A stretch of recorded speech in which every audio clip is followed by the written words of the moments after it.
The South Derbyshire Awards were created to celebrate the incredible impact of volunteers across the district. Usually the awards take the form of a ceremony, but inevitably, COVID-19 has made things a little different this year. The actions of volunteers have been a lifeline to so many, and we ask the public to submit a vote of thanks to recognise the people who have supported them through the pandemic. We have also created a series of short films to highlight the incredible work volunteers do in our communities. This video will feature the incredible work done by the Repton Covid-19 Community Support Group. My name's Nisha Ari, and we have set up a group called Repton Community Covid-19. Its conception was in the middle of the night. I think it was in the middle of March 2020. I was tossing and turning, thinking about what my parents would be doing in terms of looking after themselves during lockdown and how they'd be supported with small things like essential trips to the shop or prescriptions. And I thought to myself, do you know what, I can't help them, but what I can do is help some of my patients who are in a similar position to them. So we set up a community group overnight at, I think it was 3 a.m. in the morning on Facebook.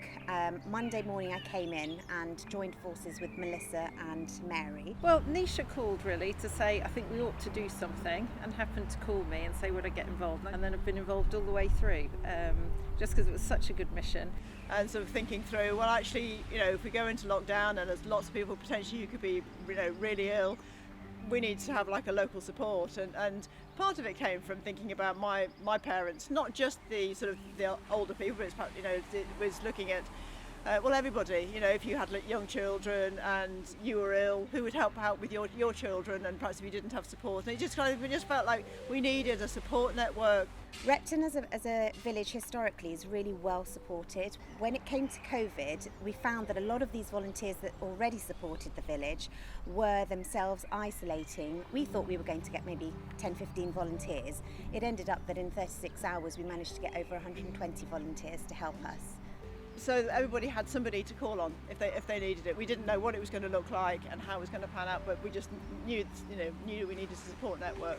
So that's where it all started. Anybody shielding could really call us for absolutely everything or anything, and we'd do our best. From as little as getting some shopping for someone, collecting a prescription, phoning up someone, just seeing if they were okay, lending an ear, just to let them know that we were all still here for them as a community and as neighbours. The winter approached and we could see another lockdown, potentially a lockdown over January and February. We just kind of like, actually, people have all got their sort of shopping and prescriptions sorted now. What do we need? Well, it's loneliness, and so we then set up the Radio Repton. I know what I found a little bit was often the reason someone called you wasn't necessarily the reason.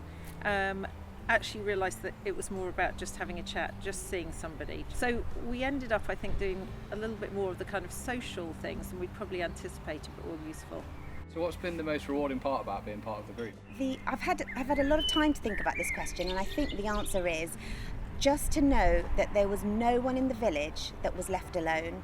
I'd like to believe that everybody had someone to support them at some point. So as we went through, we realised that, poor Mrs. Taylor up the road, it was her 90th birthday, her son was up north, no one was there to celebrate with her. So my son and a few other children went with their brass instruments, trundled up there, played Happy Birthday for her twice in the rain, and that made her 6 months, to be honest. It got her through that difficult, dark stage.